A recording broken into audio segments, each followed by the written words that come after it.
Do you love Jesus? You do? Let me ask you, who exactly is this Jesus that you love? Is it possible for someone to love someone whom they have no respect for? Imagine if you committed identity theft on somebody all the time. Would it be true to say that you loved the person you were committing this crime against? We are continuing our up-close exploration of 6 of the more important factors that contribute to the intractability of the problem, that simply because of who we 21st century Western people are and the way we communicate, we often are completely oblivious to the distortions and violence we introduce to the biblical texts and to the Jesus we claim to love. This presentation looks at the second obstacle, identity issues, specifically identity maintenance and identity threats. Scholar Mary Jane Collier teaches us that cultural identity, group identity, and personal identity are always involved in any kind of significant communication. That is because speech creates, specifies, and projects identity. Positive and negative evaluations of the other and the fear of positive or negative reinforcement of one's own identity, therefore, strongly impact the way people understand what is being said. Identity threats, if recognized or even suspected, often lead to either 1. The rejection of the other, 2. The projection of stereotypes onto the other, or even 3. The projection of characteristics of one's own identity that are imagined to be universal. William Goodykunst notes that the more important the group identity, the stronger the tendency to treat the outgroup as having uniform characteristics. Therefore, to Israelites, Cretans are always liars, vicious brutes, lazy gluttons. See, Israelites, like the author of Titus, are the in-group, and Cretans the out-group. Strong in-group identification, which the Israelites definitely had, also leads to the view that out-groups like the Cretans are not like us, and therefore represent an existential threat. Should dissimilarity be detected in the way others speak, such negative views are easily reinforced. My friends, for the purposes of this video presentation, it is most important to recognize that perceiving an outgroup as dissimilar creates a tendency in human beings to dislike them. Since modern Christians almost by definition should like the original followers of Jesus and the Holy Family and Jesus himself, Catholics and other Christians cannot risk imagining that these holy people were strange, or too unlike ourselves, or that they were like Middle Eastern people, who we have been brought up to think negatively about. We sense intuitively that should these holy people turn out to be quite different from us, then Christianity and American identity would be in fundamental conflict. It therefore becomes psychologically and theologically necessary to see early Christians as proto-Americans.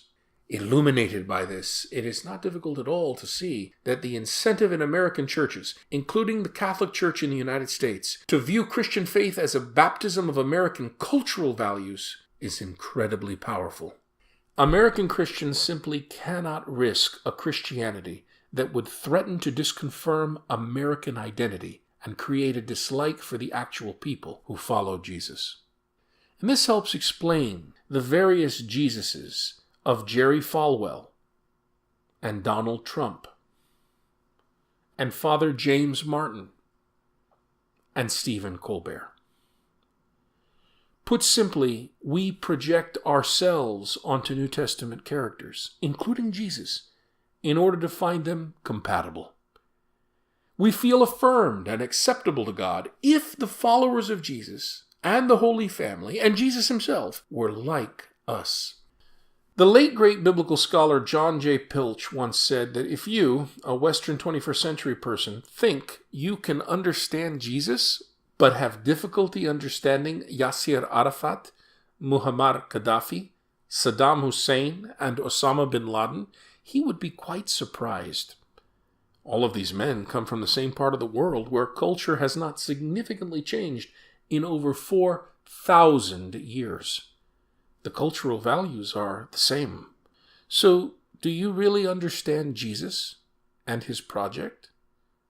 Tell me, please, about your Jesus and his project. Consider for a moment the parable of the talents.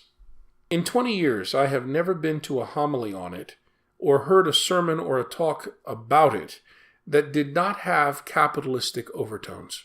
Go to one and witness the delight with which Western capitalist Christians find homespun capitalism on the lips of Jesus in this parable of the talents. Never mind that capitalism did not exist in the aristocratic empires of antiquity. Never mind that investment is a modern invention, or that ancient markets were anything but free. But we Western capitalists need it, and so, conveniently, we find it. And if we can find it in the teachings of Jesus, so much the better. My friends, this is theological self-confirmation par excellence. Or consider Jesus saying, "Render unto Caesar what belongs to Caesar, but give to God what belongs to God." This is cited by Western Catholics and other Christians to justify the separation of church and state. In our 21st century world, that makes sense because we Westerners generally believe there are 4 basic social institutions: kinship, economics, politics, and religion. These are conceived as separate social institutions, and people make arguments about keeping them separate. However, in the world of the New Testament, people attended to only 2 institutions as distinctive: kinship and politics. Separation of church and state, as well as the conceptualization of economics as a separate institution, are 18th century phenomena. In trying to understand the meaning of Jesus' statement about rendering to Caesar and God what belongs to each, therefore it would be anachronistic to read back into Jesus' words either the modern idea of the separation of church and state, or the contemporary notion that economics, including the tax system, somehow has a separate institutional existence in a realm of its own. To assert here the frequent notion that 2 kingdoms, one political economic and the other religious, one belonging to Caesar and the other to God, are each being given their due in the reply of Jesus, is to tremendously confuse ancient social patterns with our own. Of course, Western Christians, and Catholics included, do this all the time. But then again, some of us need this Jesus. And so, conveniently, they find this Jesus. More and more we hear that Jesus was an advocate of socialism, or that he was an egalitarian who founded a community of equals. My friends, this is ludicrous. It is completely implausible socially and politically, and lacks any textual or historical evidence whatsoever. It distorts the Jesus movement by way of an extreme example of the idealist fallacy. But then again, some of us need this Jesus, and so conveniently they discover him. Americans want a Jesus who is American. The theological significance of that statement cannot be overestimated. United States people become profoundly disappointed when they discover that the historical Jesus wasn't buying American values.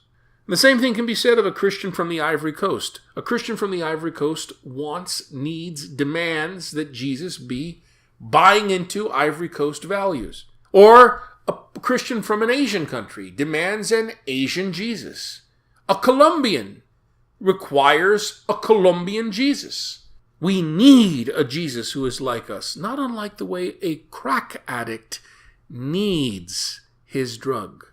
Watch your ethnocentrism. Beware of a congenial Jesus. If the Jesus in your mind is too much like you, you would do well to be nervous, my Christian friend.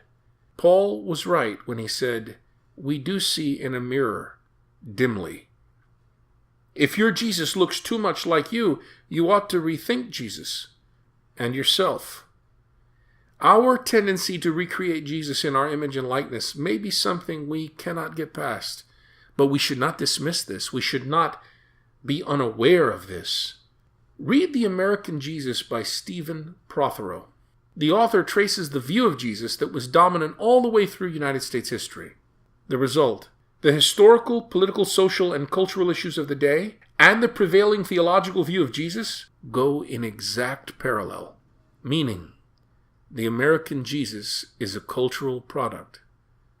Beware a congenial Jesus.